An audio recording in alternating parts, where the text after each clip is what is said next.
iniciando mais um Conversa com Lani Menezes. Uma conversa descontraída e sempre relevante para o nosso conhecimento. E, gente, hoje meu convidado é nada mais nada menos que o presidente do Conselho Regional de Administração do Rio de Janeiro, Wagner Siqueira. Tudo bom? É um prazer enorme estar aqui com você, com todos, sempre nessa Ilha Notícia. Lani Menezes sempre são muito próximos afetivamente e também como leitor. Gente, é uma delícia estar com ele, mas ao mesmo tempo é uma grande responsabilidade. E aí eu fiz uma cola, que eu não queria pecar, eu não queria errar. Aí eu fiz uma cola de apresentação, porque ele não tem como histórico, só como presidente do Conselho Regional de Administração. Ele é um renomado administrador, com uma carreira de destaque no campo da administração pública e privada. Foi vereador, foi deputado estadual e secretário municipal de administração da cidade do Rio de Janeiro. Também foi presidente do Conselho Federal de Administração, contribuindo para o desenvolvimento da regulamentação da profissão de administrador em nosso país. É o autor de diversas publicações, é palestrante. Além disso, tem um forte histórico na modernização das práticas de administração e sempre com um foco em sustentabilidade, vamos falar sobre isso, inovação e fortalecimento da educação na área. Pequei? Deixei alguma coisa de fora? Não, de forma alguma, até foi extremamente generosa.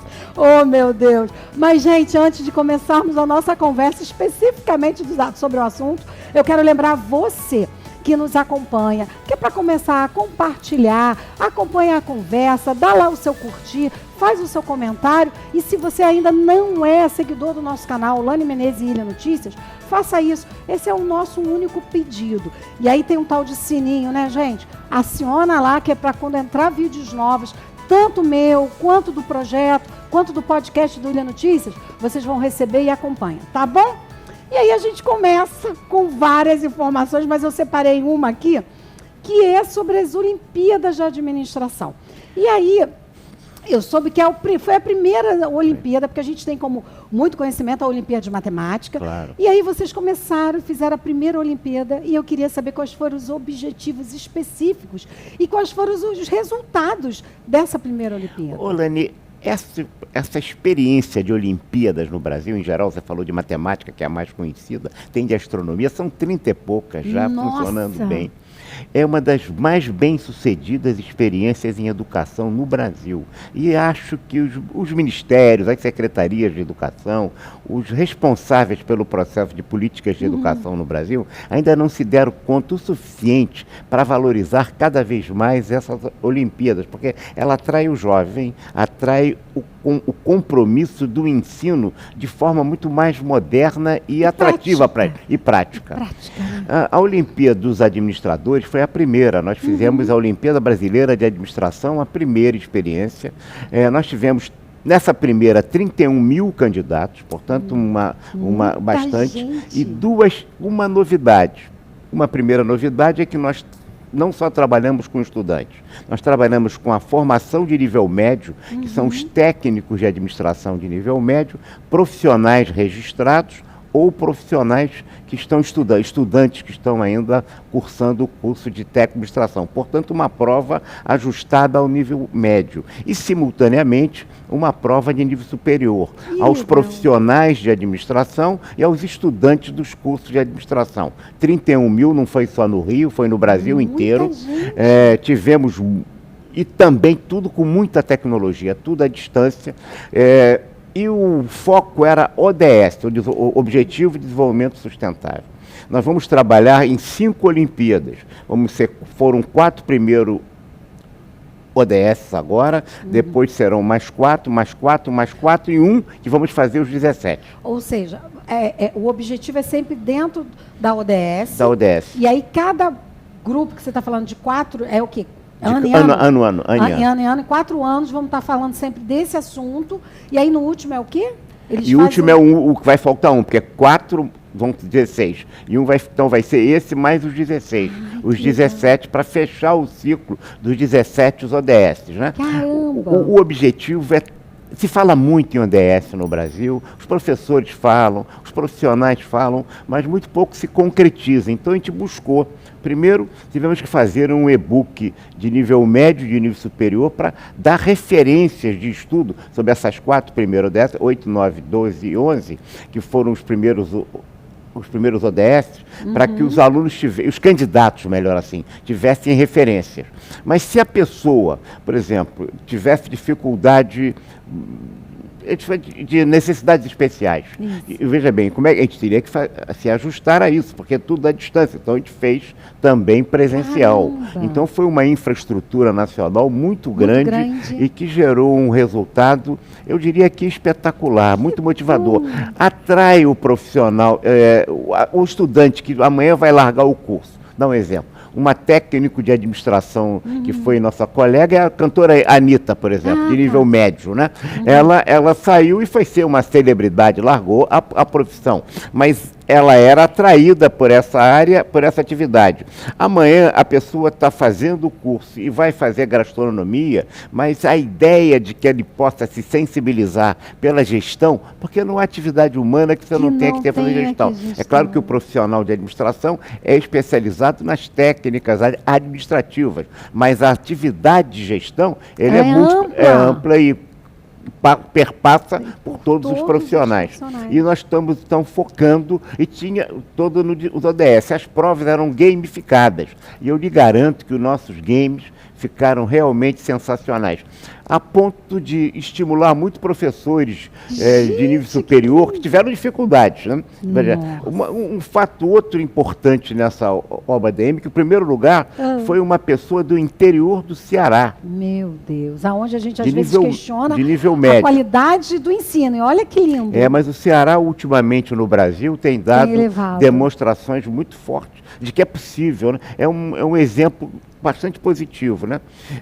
O outro segundo lugar foi de São Paulo e o terceiro lugar foi do Maranhão. Nossa, que Agora lindo. Tivemos então... A gente rodando o país, A gente rodou o país e a gente teve então toda a concessão de medalhas, foram 700 medalhas nesses 31 mil, né? Fizemos a solenidade oficial agora na sede da Firjan, ali na Tijuca, né, do Senac, né, do prédio da Senac, e foi uma festa maravilhosa porque os vencedores convidados vieram com seus parentes, então também fizemos as competições regionais, os candidatos do Rio de Janeiro, os candidatos de São Paulo, além da questão nacional, então em cada estado. O senhor está me lembrando que, assim, quando eu estava fazendo a escola, o período técnico, eu fiz de processamento de dados pelo governo estadual, né? Então, era onde eu estudava.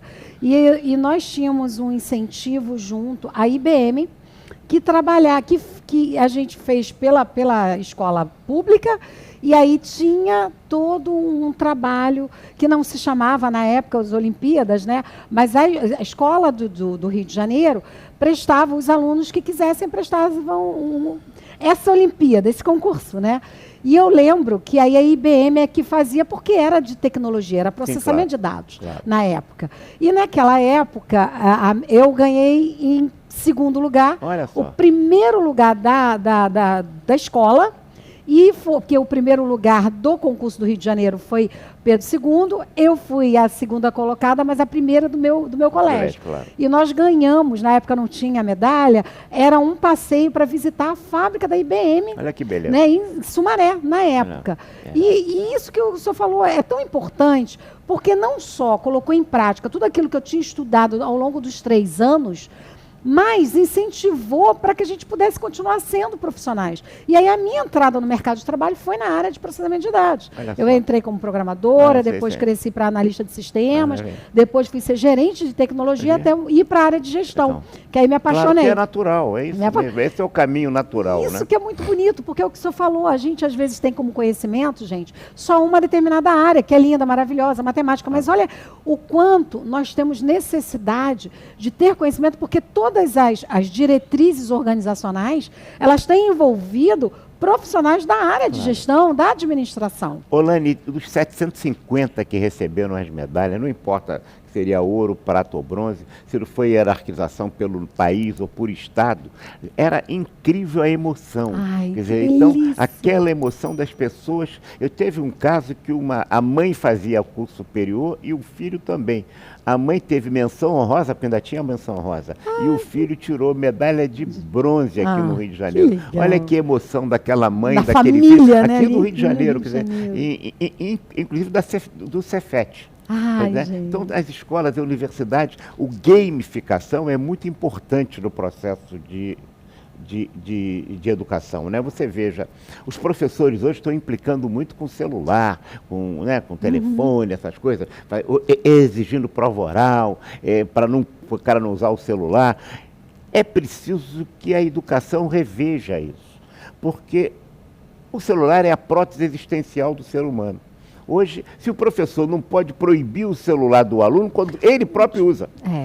Então, você Esse é tem que como incorporar o exemplo. Ele também vai usar. Agora, esse menino, depois de formado, seja de nível médio, nível superior, ele vai para o exercício da atividade profissional. É claro que ele vai usar o celular como ele usa na vida, né? Assim como a inteligência artificial, etc. Então, a gente tem que reconceber nessa disrupção que nós estamos, e você que vem da área de tecnologia, nós estamos num processo acelerado, as pessoas têm que mudar também os seus conceitos anacrônicos de como educar pessoas. Olimpíadas é um caminho para isso. Não, eu achei muito interessante quando a gente foi falar discutir esse tema, porque é exatamente isso. Primeiro pela falta, gente, eu acho que de grande divulgação de massa pelas redes, porque às vezes as pessoas escolhem pontos específicos ou aquilo que acham que é da Ibope. E, na verdade, é o que você fala, dentro desse segmento, ele desenvolve. Uma das minhas perguntas seguintes era exatamente isso, assim, pontualmente, quando você está fazendo isso, vocês elencam ali o que precisa, ou o que os estudantes vão estar vivenciando. Eu só imagino a questão do entendimento do próprio movimento ali do game, Sim. A parte de equipe, que é uma das falhas onde a gente vê muitas empresas com dificuldades, que são a questão da equipe. Saber que cada um tem um dom que vai usar com mais eficiência dentro daquele processo e conseguir distribuir, equilibrar.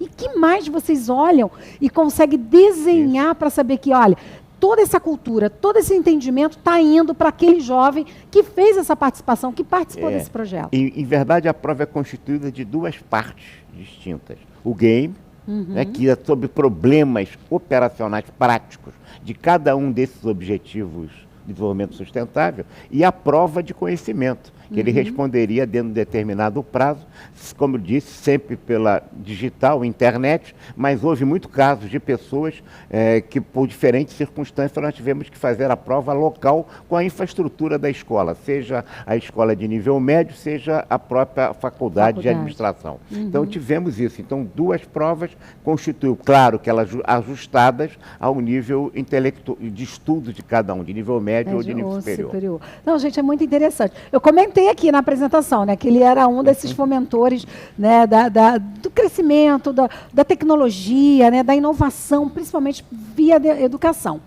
E aí, a minha segunda pergunta para ele vem de uma coisa também que eu achei muito interessante, que eu fui dando uma olhada, que a gente está tendo assim grandes resultados. Seria o impacto do teatro nas relações do trabalho. E aí, como a utilização dessas obras clássicas de teatro na atividade junto ao CRA, né, contribui para refletir sobre as dinâmicas do mundo, né, no trabalho. Como é que vocês estão conseguindo olhar e como é que vocês olharam isso para trazer essa questão do teatro para esse desenvolvimento humano? Aí já não é a nossa primeira não é a primeira. A gente tem uma longa experiência nesse processo. Bom. Veja bem, não há organização sem pessoas. Você sabe, todas as organizações têm pessoas. Pulsa pelo sangue. Pronto, e aí pessoas se relacionando com pessoas. Portanto, você precisa conhecer a alma humana, você precisa ter um estudo, uma visão melhor do que seja para ter empatia, trabalho em equipe, liderança, motivação, etc. Quem melhor conhece a alma humana do que os grandes intelectuais que produziram e produzem a literatura, o teatro, o cinema, a música, a pintura, não é só...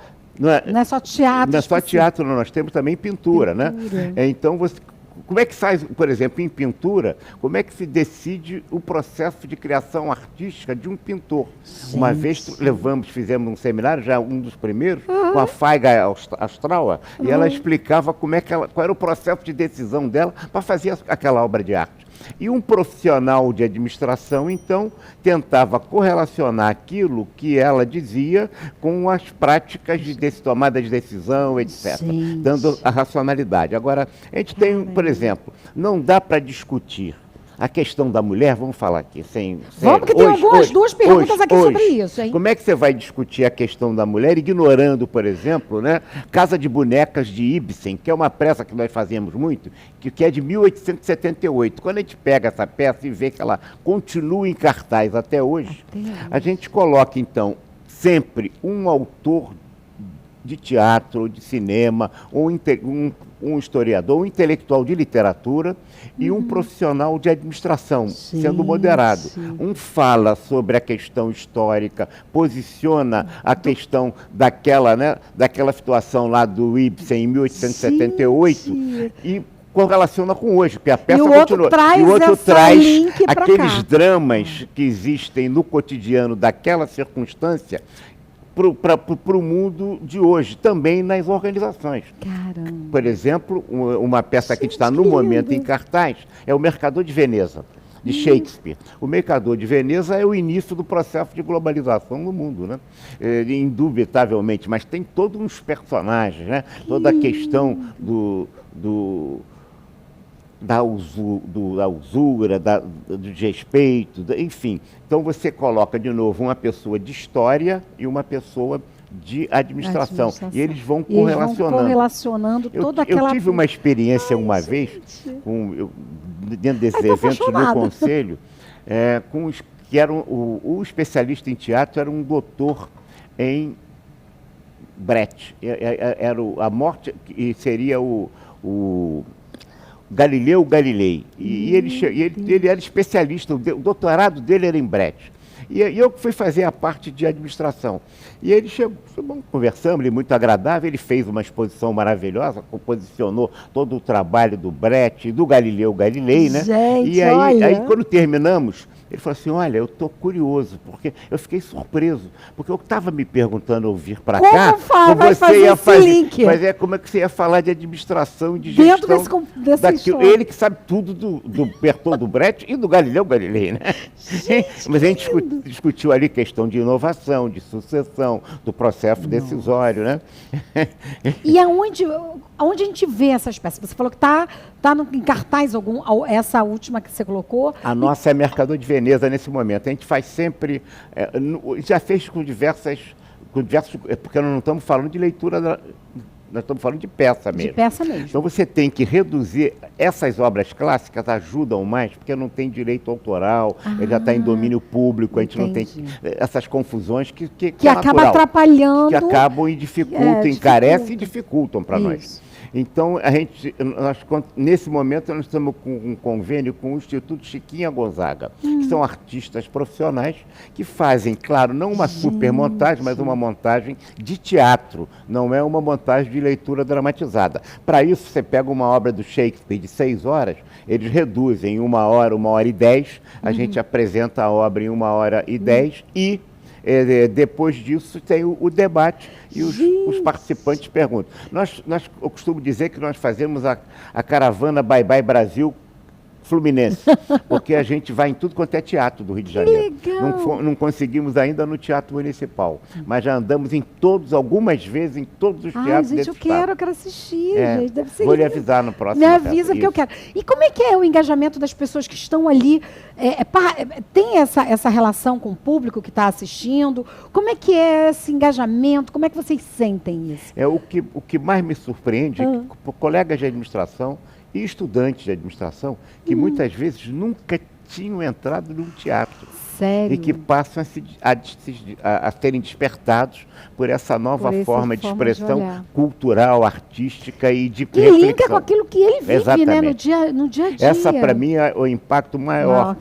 Isso também me é repetido muitas vezes pelos pelos artistas que representam os personagens, porque eles são muito experientes em teatro, né? Nós não, eu sou amador, não tem nada a ver com teatro, mas gosto do tema. E isso é a geração de novos, vamos dizer assim, de novos espectadores, de novo público. De novo público. E você falou mas, exatamente... acima de tudo, de melhor análise do mundo das organizações. Porque ele vai ficar melhor, independente da área que ele atuar, para trabalhar no conjunto da organização, achar... Sabe por quê? Porque a pior coisa que o técnico puro é muito perigoso. Ele é mais perigoso do que um político demagogo e irresponsável. Porque ele usa a técnica para seu poder. Para quando manter ele começa, o poder, isso aí. isso. Então, tem que ter cuidado, porque a técnica ela pode estar de um lado ou de outro, dependendo da mentalidade, dos valores, da cultura daquela organização. É verdade, né, Wagner? Tudo tem os dois lados, o da luz e o da sombra. E aí, exatamente isso. Quanto mais, por isso que a gente fala muito dessa busca pelo conhecimento, como você falou da tecnologia, a gente poder ter acesso, para a gente poder ter a condição de validar se aquilo que está chegando para a gente tem uma validade real, é bom, é aproveitável ou não, né? A gente vive isso. Mas você, no início da sua fala sobre a questão do teatro, você falou que vocês já atuam com isso há muito tempo, né? Há muito tempo. A gente está falando de assim... Quanto tempo? Que a gente falou antes da Olimpíada, foi a primeira experiência. Agora vocês já estão trabalhando com esse formato, tem o quê? Anos? Tem muitos anos. No Conselho, mas eu comecei com isso antes do Conselho. Isso que eu ia perguntar, começamos pelo Conselho do Rio de Janeiro ou não? Não, a minha experiência foi na administração pública. Caramba. Na fusão, eu era presidente de uma instituição de ensino do Estado, que chamava-se Fundação Escola do Serviço Público, que é em frente ao Rio Sul, que hoje é CEPERJ, né? Naquela época, quando houve a fusão da Guanabara com o Estado do Rio Antigo, se fundiu a Escola do Serviço Público da Guanabara, que chamava SPEG ali em Botafogo, né? E também com a Escola do Serviço Público do Antigo Estado do Rio de Janeiro. Caramba. E nós fazíamos muito programas gerenciais. E aí vou contar uma história aqui esquisita, estranha, bonita até, eu diria até que bonita mesmo. E aí a gente... Depois do primeiro ano de gestão, e a gente vinha fazendo muito foco em gestão e gerência, porque a gente acha que o problema da administração pública é de gestão, o problema de educação não é nem do professor nem do aluno, é do gestor, da saúde também, e assim vai. E aí a gente queria premiar todos aqueles que fizeram o programa gerencial nosso, convidando quem quisesse, né? Final de ano, para encerrar o ano. Contratamos o Teatro Manchete naquela época, estava fazendo a peça, era o Flávio Rangel, estou falando de 77. 77. Flávio Rangel, ele era o diretor da peça, né? E a peça tratava, né, de questões que iriam tratar a influência na família e na organização. A Morte do Caixeiro Viajante era a peça. A Morte do Caixeiro Viajante era a peça que estava passando lá. Uma peça também que não é tão antiga, mas é também. Eu lembro da minha infância. Claro. A Morte do Caixeiro Viajante. E aí nós estamos tudo contratado. Flávio Rangel ia fazer a exposição, tá certo? E tinha um colega nosso que ia fazer a parte. E aí, uma vez, aí o secretário me chama de Estado. Aí falou: Wagner, o governador, 77, determinou que não dá para fazer isso não. Eu lamento, mas você vai ter que cancelar isso. Eu falei: mas por quê? Ele falou: porque o Flávio Rangel é comunista, não sei o quê, aquelas coisas preconceituosas. Que era da época que estava... Aquela época era o governador, que foi até um bom governador do Estado, que era o governador Faria Lima, né? E o secretário era Ilmar Penamarinho Júnior. Eu falei: pô, Ilmar, tá bem. Eu desisti, voltei para a FESP. E aí, ficou pensando, e aí inventamos outra, mudamos a peça na época, né? E na época a gente contratou para coordenar o grupo de atores, aí foi leitura dramatizada assim. Era a... eu vou lembrar o nome já, uma atriz célebre. E ela preparou, a gente fez a leitura dramatizada do Galileu Galilei. Eita, foi aí que o Antônio Mercado, apareceu e me falou isso. Como é que você vai falar disso? Era uma coisa muito nova. A gente fez a leitura, a leitura dramatizada, mas tinha Jonas Bloch, tinha... Só grandes, conhecedores do mercado. Itala Nandi, a atriz Itala Nandi é que coordenou o grupo naquela época, em 77, né? Ela já era uma atriz consagrada, né? Então, nós fizemos a peça, o governador não implicou nem o secretário, e a partir dali fizemos algumas vezes. Acabou o governo, acabou isso. No conselho, eu já fui presidente do conselho 4 vezes, ao longo do processo histórico. Meu pai é patrono da profissão, lá. Isso me coloca numa responsabilidade. Pois é. Mas eu gosto disso. Então, as 4 vezes em que sou presidente, eu voto sempre com as peças. Às vezes os sucessores mantêm, às vezes param, porque acham que isso é caro, que isso não vai resolver em nada. Faz parte do processo, porque os conselhos são todos parecidos, né? Todos têm a mesma função, mas nós somos eleitos, todos nós. Então muda às vezes a administração, gestores e aí acham vai um que vai mais para um lado, vai mais para o outro. Claro, pode achar que estou sendo um pouco delirante, aí para com isso, para economizar, ou não. Mas a gente... Estamos de volta de novo agora com o Mercador de Veneza. Oh, meu Deus. Mercador de Veneza. Me avise. Faz a chamada, pode aproveitar e chamar. Gente, começamos a procurar. Mercador de Veneza. A gente não está como nesse momento marcado, porque a gente está em processo eleitoral. Mas logo depois, esse ano a gente ainda faz uma peça. Olha, vamos juntar e vamos assistir, porque eu também quero aprender. Exato, é muito interessante. Sabe por que agora me lembrou? E eu acho isso, sabe, Wagner, que você está fazendo, né? E aí eu acho que vem muito dentro desse teu perfil, né? Todo mundo, quando fala de você, vê muito essa questão da inovação, da sustentabilidade. Eu lembro que, num determinado momento, a administração, quando se escolhia o superior, era meio que assim, para qualquer um. Sabe aquilo ali? Assim, é difícil para medicina, é difícil para cá, para matemática, é difícil para vou para lá.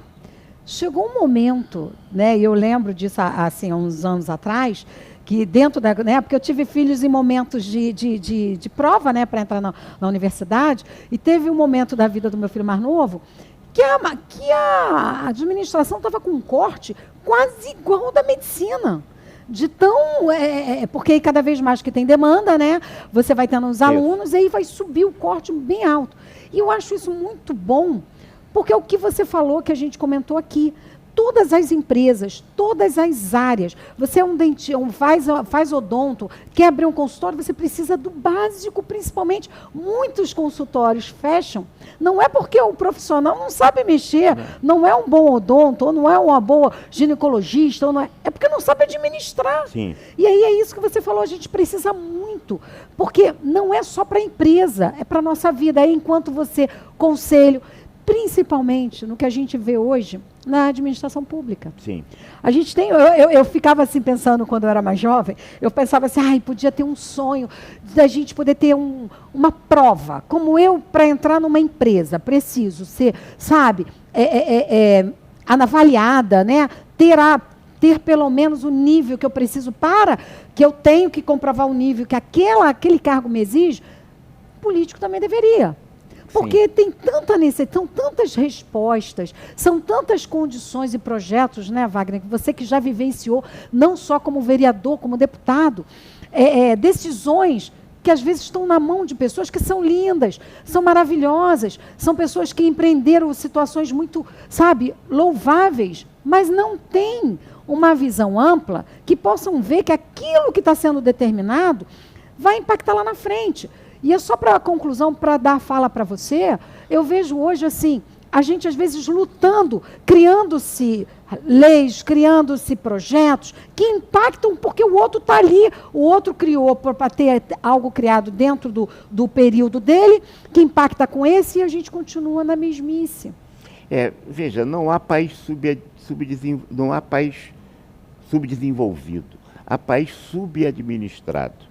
O Brasil tem as dificuldades que tem porque é muito subadministrado. Nós temos esse problema sério. Eu diria até que nós poderíamos considerar como um indicador de desenvolvimento dos países econômico e social, não apenas econômico, o grau em que esse país dedica ao foco na gestão.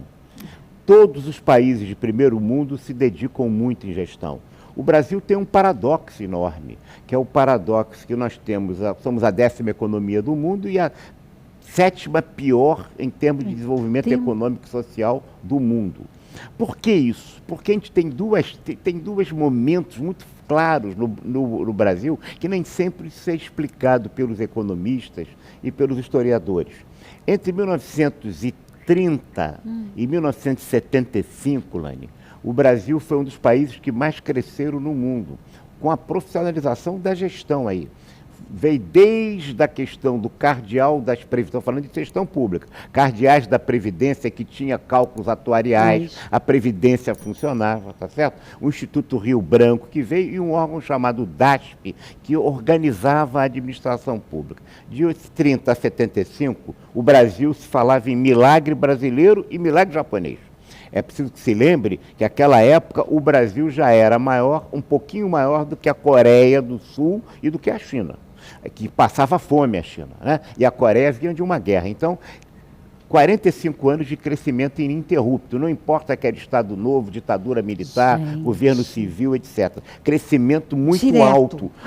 Não foi apenas no governo Médici, agora o Delfim pegou o final desse processo, ele faleceu, agora se deu muito cartaz a ele, como se ele tivesse tido aquele desenvolvimento. Não foi, ele foi um dos muitos que ao longo do tempo, desde 30 até 75. Com a crise do petróleo em 75, e também com o Brasil muda esse perfil. Então o crescimento brasileiro de 75, agora até 2023, que vamos ver agora como é que vai ficar em 24, o desenvolvimento, crescemos muito pouco nesse processo. Uma das características que a gente tem nisso é que piorou muito a forma de gestão. A tecnologia avança à velocidade da luz. Da luz, exatamente. Mas a mentalidade das organizações avança à velocidade do carro de boi. Eu ia falar da tartaruga. Do carro de boi. Quer dizer, então, veja, e se criou uma defasagem, é a organização que discrimina o negro, que discrimina a mulher, que discrimina o portador de deficiência, o ancião, o homossexual, etc. Mas não é só isso. As organizações, porque têm a tecnologia, elas pioraram muito no processo de gestão. Não é só as organizações públicas, as privadas também, tá certo? Vou te dar um exemplo clássico. Houve a Covid agora. Todos os professores saíram correndo para descobrir o que o mundo todo já usava. Das tecnologias na área de ensino. Os professores, não é verdade? É, porque o ensino à distância, a gente tem descobriram a Skype, descobriram o Zoom, isso já existia há muito tempo. E se usava no mundo inteiro. Quer dizer, o nosso país passou a ser anacrônico, retardatário do processo, inclusive da inovação. Nós ficamos fora do desenvolvimento mundial no século XIX, é preciso que se lembre isso, que se coloque isso. No século XIX, o Brasil, em 1808, vamos precisar, em 1808 o Brasil era praticamente do tamanho dos Estados Unidos, um pouquinho menor que os Estados Unidos em população e em renda per capita. Em 1900, os Estados Unidos já era uma potência que protagonizou-se do século XX, e a Alemanha também, que era um país que tinha acabado de se fundir, era um país todo dividido. A Alemanha perdeu a Primeira Guerra e a Segunda, por isso que não tem a importância que tem os Estados Unidos, ainda tem os Estados Unidos. Mas se você olhar bem, a Alemanha já é o maior país do mercado comum europeu de novo. Educação, gestão. O nosso caso é grave, porque a gente abandonou isso. E abandonamos muito seriamente. O processo, aí você tem uma perversão das instituições, que nós estamos vivendo todos os dias, a administração pública piora muito. Mas, como disse, crescemos de 30 para 75, de 75, um pequeno crescimento melhor no plano real, no primeiro governo Lula, e já ficou difícil. Quer dizer, agora quando a gente fala em 3%, que parece que vai crescer, os índices estão, a imprensa estão apontando, é um crescimento importante, porque a gente vinha de 0 qualquer coisa, passou para 3, mas é muito baixo em relação ao que o país precisa. Falar, não, já estou bem. Não estou. Essa melhora significou, por exemplo, 14 milhões de desempregados para 7. Você veja, se você passar a crescer 6, 7, você O que vai para 1 milhão. tirando? 1 milhão, daqui a pouco você já está zerando. E distribuição de renda, etc. Então você tem um excesso de concentração, uma má gestão pública, indiscutivelmente, em todos os níveis. Mas, Wagner, uma má gestão pública mesmo. Isso. Quer dizer, E eu quero aproveitar o teu conhecimento para abrir nossa cabeça. E aí, a gente tem muito... Você falou, a gente não cresceu e não investiu, nem na gestão e nem na educação. Sim. E aí a gente está vendo cada vez mais a visão... Desculpa colocar, porque eu acho que é o momento, né? A política tá brotando e eu acho que é uma hora séria, gente, para a gente pensar em quem a gente vai votar. Não adianta eu ir com a cara ou porque é bonzinho, mas o que é verdadeiramente gestão para um país. É isso, é o resultado. Mas esse processo histórico, ele continua. Quer dizer, na área de educação. Né? E a pergunta que eu quero lhe fazer, pela tua experiência, que você viveu bastante essa questão, talvez a gente tenha um pouco mais, nós cidadãos que votamos, tenham mais responsabilidade nas escolhas, porque quanto mais, aquela frase que diz, um país burro é um país que pode ser conduzido. Então, eu tiro o pé do acelerador da educação e investimentos aonde a gente pode se desenvolver, e aí eu passo a ter cada vez mais o poder, e aí vem a palavrinha seguinte, político, para conduzir a manada. Claro. Eu diria a você que não é que o povo não saiba votar. Se você tem um instrumento de medida errado, equivocado, deformante, você vai ter resultados deformantes das escolhas desse povo. Mas qual seria, então... O sistema deformante é o sistema político e o sistema eleitoral. Esse sistema político, o sistema eleitoral brasileiro, é uma coisa que só tenha no Brasil, não é jabuticaba, é besteira mesmo. É igual a reforma tributária, e nossa, né, que nós estamos fazendo agora, felizmente, com todos os vícios. O que você incorporou nessa reforma tributária? Ao invés de a gente ter uma alíquota de 18%, você incorporou tanto privilégios e vantagens, etc., e benefícios, que aquilo vai ser a maior alíquota do mundo do IVA, o que é um absurdo completo. Agora, mas mesmo assim, é tão melhor do que o Brasil tem em toma de reforma tributária, que mesmo que assim vale a pena fazer. Pois é, mas tinha que ser 18. Por quê? Porque o Brasil é tão maluco que chegou a colocar agora, está lá para votar no Senado, que carro elétrico, ele é o imposto do pecado. O que significa? Ele tem as mesmas consequências negativas da bebida alcoólica é isso, está lá. Eles estão para provar isso. Por quê? Porque a indústria automobilística brasileira, que ficou anacrônica, que não sabe fazer carro elétrico, precisa... Ela quer brigar com isso, ela quer afastar. Quer ela tirar. E aí você começa a contaminar. Na reforma tributária, por exemplo, os deputados estão levando a culpa, mas o que está acontecendo é um lobby indiscriminado de grupos de interesses, uma elite não comprometida com o interesse nacional. Tem muito empresário sério e tem muito empresário também trapalhão, como tem qualquer cidadão e qualquer pessoa, qualquer lugar. Então você incorpora nessa reforma tributária condições que fazem dessa reforma tributária, nós estamos falando só de consumo, não falamos nem de renda, nem se tocou. Então, em consumo, você vai deixar de ter as vantagens, os bons resultados que ela teria. Em educação, a primeira faculdade que o Brasil teve foi em 1808. Ah, mas era Portugal? Sabe quando foi a primeira faculdade nos países do cucaracho aqui? 1570, 1560, século XV, XVI. Então, seja, 300 anos antes do Brasil. 300 anos do Brasil. Agora, qual foi a primeira universidade que o Brasil teve? Aí, pessoal, foi a decisão da elite brasileira de formar uma grande universidade no Brasil. Não foi. Foi em 1920, quando o rei da Bélgica, Alberto, e a rainha Elizabeth, que aliás é o nome de rua lá em Ipanema, né? Não é para a rainha Elizabeth da Inglaterra, eles vinham aqui para fazer um investimento da Belgo Mineira em Minas. E aí, aí os intelectuais aqui acharam que tinham que dar um título de doutor honoris causa para o rei Alberto da Bélgica. E aí, mas não tinha universidade. Aí correram para fazer. Criaram uma faculdade. Sabe qual é a universidade? A Universidade do Brasil, que hoje é a Universidade Federal do Rio de Janeiro. Quer dizer, a Universidade brasileira não surgiu como uma decisão... Por um interesse, por uma percepção de necessidade. Porque... eles iam do Iapoque ao Chuí estudar na Europa, eles voltavam. Então, essa é uma questão que perpassa a nossa administração já foi muito mais eficiente, porque ela se dedicava. A política e a técnica, elas são dois lados da mesma moeda. Não dá para fazer política sem técnica. Quando você abandona a técnica do jeito que a gente abandona... Aí você só faz a política, claro. que é a política verbal. Claro. Gente, esse bate-papo tá bom demais. Vou deixar ele beber uma água.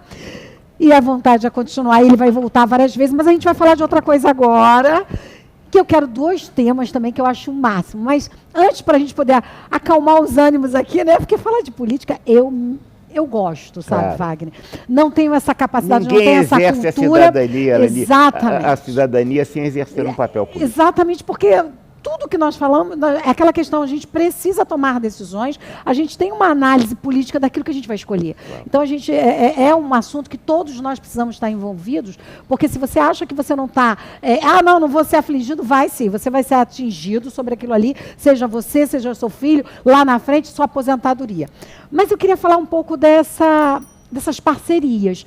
E aí é para acalmar mesmo, gente, para descer aqui. Vamos falar um pouquinho dessas parcerias. Vocês, o CRA, né, o Conselho Regional de Administração, faz muitas parcerias com o SEBRAE, SESC. E como é que é essa percepção de juntar essas forças para conduzir alguns projetos, alguns processos, para que a gente possa ter cada vez mais acesso? Quando a gente fala, né, de SESC, de SEBRAE, a gente fala aí também de um acesso, né, às pessoas de algo com qualidade, mas também com preços, ou às vezes bem sem nem verba, né, envolvida. Como é que você faz e como é que você atua junto com esses parceiros? O conceito é o seguinte, e se eu quisesse o conselhos todos, a OAB é uma situação atípica, mas são 32 profissões regulamentadas. A OAB corretamente... A gente não tem 32 conselhos? 32 profissões. Profissões com cada um com cada específicos. estado, você está falando aí 500 e poucos conselhos no Brasil. 15 então, regionais e federais. E federais. 32 federais.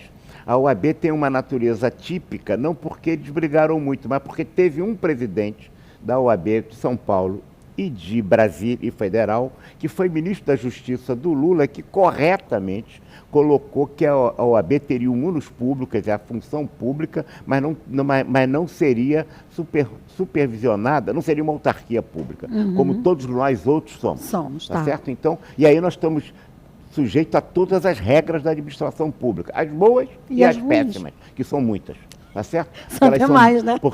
Exato. Então, o Conselho é registro e fiscalização do exercício profissional de pessoa física e jurídica. Então, você tem o registro e fiscalização e você tem a questão da ética. E ficamos nessas 3 funções. Em verdade, a gente entende que a gente tem que agregar valor à anuidade que o colega paga, a empresa paga, que são registrados no nosso conselho. E aí a gente trabalha com isso. Quando a gente faz uma convênio, e é o único conselho do Brasil que tem convênio com, por exemplo, com a Livelo, tá certo? Com a Livelo. E quando o colega tem algum débito com um conselho ou quer fazer algum curso que seja pago, é muito raro a gente fazer curso pago no conselho, alguma atividade lá, porque a gente faz tudo gratuito. Mas, em verdade, ele pode pagar com os pontos que ele tem da Livelo. Ai, que legal! Então, é um cashback que nós chamamos de anuidade zero. Os outros 3 ou 4 profissões que tinham até poucos dias atrás a AME, que nós também tínhamos, mas a AME acabou. Então agora eles fecharam. Então reside nos 500 e poucos conselhos do Brasil, só o nosso Conselho de Administração do Rio de Janeiro tem, tá certo? Que pode usar os pontos. Porque a gente tem tecnologia. Você que é de tecnologia, você vai me compreender muito bem, melhor do que eu até. O Conselho não tem papel há 10 anos. Há 10 anos. A gente não tem papel, a gente tem tudo em sistema, né? Por exemplo, quando e é com a confusão, a gente tem que explicar para o Tribunal de Contas por que a nossa organização em nuvem na Amazon. Então a gente tem nuvem da Amazon. Então a gente tem essas tecnologias todas, usamos tudo desde da inscrição. É claro que você sabe que o cara, assim como ele vai no banco, no caixa, nós temos 2 vans que não transportam pessoas, transportam tecnologia. O que a van faz, faz o conselho na central de atendimento. É como se fosse uma van itinerante. São duas vans que rodam o Brasil, que rodam o Rio de Janeiro todo. Eles atendem, marca a hora, atendem em cada lugar. Né? E aí o que acontece? Ele poderia fazer isso no telefone, mas nem sempre. A única coisa que ele teria que ir é para pegar a carteira, para ver os documentos, para assinar a carteira, etc. Mas a gente tem as vans e atendem bastante. Então a gente trabalha com esse processo. Mas a pergunta sua, eu acho que que eu falei das parcerias, né? Que seria então, Sebrae então e como é que a gente agrega valor? Quando a gente faz um convênio com o SESC e o presidente do SESC, né? Que é presidente do SENAC e que é presidente também da FEComércio, né? Nós fomos pedir essa gentileza a ele, então ele agregou, estendendo para os administradores, não a parte de odontologia, mas tudo eles pagam lá a taxa própria que todo mundo paga dos comerciários para o SESC, e a gente beneficia os profissionais de administração. Assim também no Sebrae. O Sebrae tem uma porção de cursos gratuitos para eles, mas eles têm cursos caros, como o Empretec. O Empretec é o melhor curso de empreendedorismo do Brasil, que é feito pelo nosso Sebrae. Né? Então, quando a gente garante o curso do Empretec para os nossos colegas, a gente paga, a gente faz parte do nosso... Isso é uma atividade que nós estamos dando ao colega administrador para dar a oportunidade a ele de fazer o curso, que é o melhor curso de empreendedorismo, por exemplo, e aí vai sucessivamente. Ah, que legal, gente, muito legal. Bom, para a gente ir já caminhando... Porque é muita coisa boa, gente, para falar. Eu não poderia deixar de perguntar para você sobre liderança feminina. Como é que o CRA do Rio de Janeiro vê esse trabalho? Se vocês têm áreas específicas para esse desenvolvimento, como é que vocês olham esse lado da mulher como líder, como no desenvolvimento da gestão?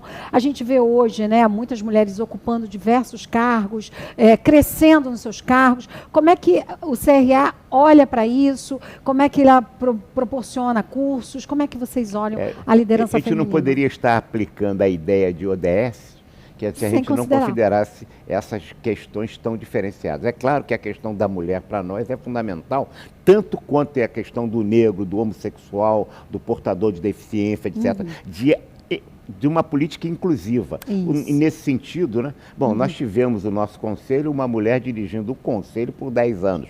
Algumas vezes tivemos mais mulheres no plenário do que homens. Agora estamos concorrendo com uma chapa de oposição. Nós somos chapa de situação. A nossa chapa tem metade de mulheres e metade de homens. A outra chapa, pasme você, que diz que é moderna, que é, né, politicamente correta, ela não tem nenhuma mulher. Ué, nem nenhum negro. Não achou nenhuma competente? Porque não é mulher por mulher, não é negro por negro, é competência. Claro. Não achou nenhum? Então, será? Só tem. Eu indico algumas, se quiser. Hoje nós temos mais estudantes de administração mulheres do que homens. Há uma tendência, que é muito bom, há uma tendência das mulheres terem uma preferência, de repente começou a ter esse processo. A diferença da época que eu estudei, eu sou antigo a beça, né? Eu me formei na Fundação Getúlio Vargas em 1970, então 54 anos de formado, né? Muita história na nossa vida. época, nós éramos formados para sermos empregados de grandes empresas multinacionais, em grandes empresas brasileiras ou para o serviço público. Hoje não, hoje a tendência é para se formar pessoas que tenham capacidade de assumir o seu próprio risco de uma atividade empreendedora. Portanto, isso com a mulher é muito próprio. Então, nós temos, sem dúvida, gestoras nossas lá, um plenário dividido, sem dúvida... Tá ali no meio. Não tem essa separação, essa visão normalidade, não né? Tem, porque isso se torna normal. Isso é o normal. Exatamente. Você está me colocando uma questão... Isso que eu não tenho que dizer, porque é isso mesmo. Isso é o nosso cotidiano. Exatamente, porque às vezes as pessoas falam muito... Não, porque... A gente volta para nossa... Não é nossa pauta, mas... a cota. Não é cota, gente. A gente precisa enxergar isso com uma naturalidade, porque nós temos a mesma competência intelectual. Claro. E ainda tem mais, né? O meu mestrado de liderança, ele fala muito da gente, usa os talentos femininos de uma forma muito competente para parar de querer ir contra o masculino. Eu não tenho nada contra, a gente tem que andar em conjunto. Claro, e assim, é claro que você vai ver a mulher com uma visão diferenciada no A, o homem no B, e a gente soma esses conhecimentos e vamos desenvolvendo organizações, estruturas privadas e públicas e o país Sem como um dúvida. todo, né? Isso que é interessante. Existe algum, assim, aí a curiosidade, existe alguma assim, estatística que mostra quais os maiores desafios que as mulheres enfrentam na área administrativa das empresas? Se você considerar no mundo inteiro, na sua área de origem de tecnologia, né, de informática, etc., só 18% das funções no mundo estão exercidas ainda agora por mulheres. O que é muito pouco. É muito pouco. Isso é inexpressível. Porque, principalmente no nosso país, a gente já está invertendo, Exato. a gente já está muito maior. Pois é. Quantitativo. O Brasil deve estar em 32. Quer dizer, portanto, a média mundial é muito pior. Você tem, né, situações desde o Talibã, né, que aí a gente aí nem se fala tem que lutar muito ainda. Pois é, uma coisa horrorosa. Mas as organizações brasileiras falam muito da questão da mulher, mas praticam pouco. Ainda é assim. E aí, ainda é muito mais o discurso do que a prática. E aí eu queria também, para fazer um link, sobre os países lusofonos, que como é que, por a gente ter essa relação, as mulheres, você tem claramente essa posição das mulheres nos outros países, né, na composição desses, são 9 países, né? São 9 países. Nós fizemos o ano passado, 23 e agora 24, o segundo Congresso Lusófono de Gestão. Falei errado aqui, de gestão. Né, por quê? Porque as nossas perspectivas são muito próximas, mas com os problemas peculiares de cada país. O último evento, por exemplo, que foi agora em julho, nós tivemos desde o presidente do Banco Central de Angola, tá certo? E o diretor de fiscalização do Banco Central do Rio de Janeiro, o dirigente da Petrobras. Você troca, né, participante dos 9 países, né? Delegações de Cabo Verde, de Moçambique. Então, isso tem uma troca, porque não só a língua que facilita. É isso que eu ia falar. A língua é a nossa pátria-mãe. Talvez as pessoas não saibam, né, de explicar que esses países são aqueles que têm a língua portuguesa, né? Que por isso que eles são chamados assim. Eu não sei todos de cabeça, eu escrevi que entra Angola, Brasil, Cabo Verde, Guiné-Bissau, Guiné Equatorial, Portugal, Moçambique, São Tomé e Príncipe e Timor-Leste. É isso mesmo. Né? São os 9 que fazem parte desse grupo, é isso que ele está explicando. Exatamente. Que eu acho, e isso é interessante, porque a gente pode unir as forças, o olhar do outro país, as dificuldades, e a gente também precaver em relação a algumas que já acontecem. O acordo ortográfico foi na mesma linha há anos atrás, né?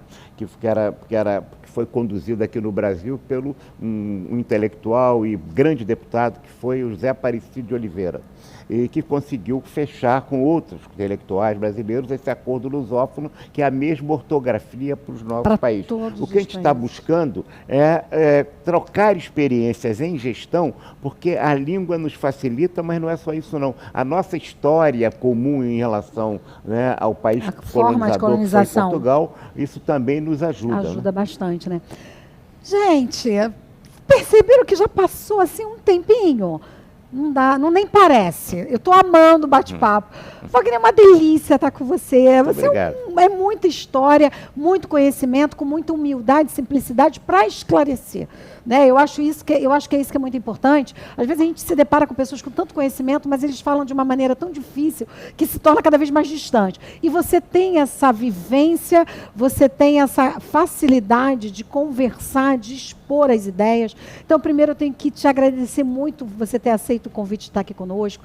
Agradecer demais esse bate-papo. Você vai voltar aqui com outros assuntos que a gente vai falar bastante, porque eu gosto muito, né? E assim, gente, eu cresço muito, né, dentro de cada vez que a gente vai conversar, mas eu queria que você desse assim o seu panorama dentro da área administrativa do Rio de Janeiro, né, dentro dessa visão do Conselho Regional Administrativo do Rio, para a gente ir encerrando o nosso bate-papo e colocando aí a relevância que você achar. Como você disse, a política tem um papel fundamental na vida do cidadão.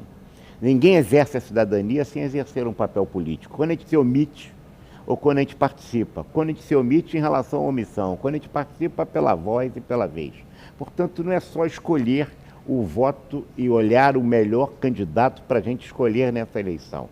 É a luta da conscientização de que um instrumento está errado. Esse instrumento de medida, essa régua, precisa ser corrigida. Alguma coisa que só exista no Brasil só pode ser besteira.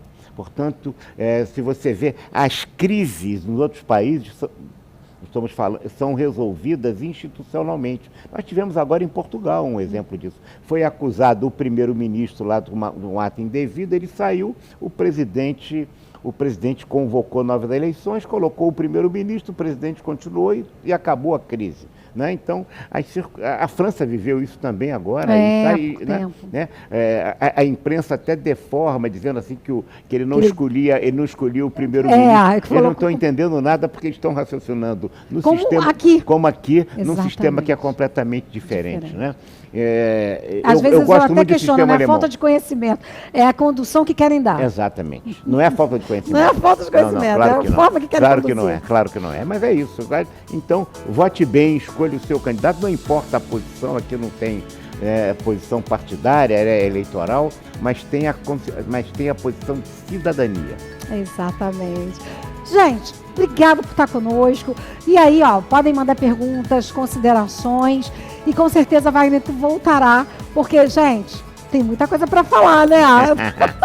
Muito obrigada. Muito obrigado pelo seu carinho. Eu queria deixar um carinho para você, que é um docinho. Que maravilha!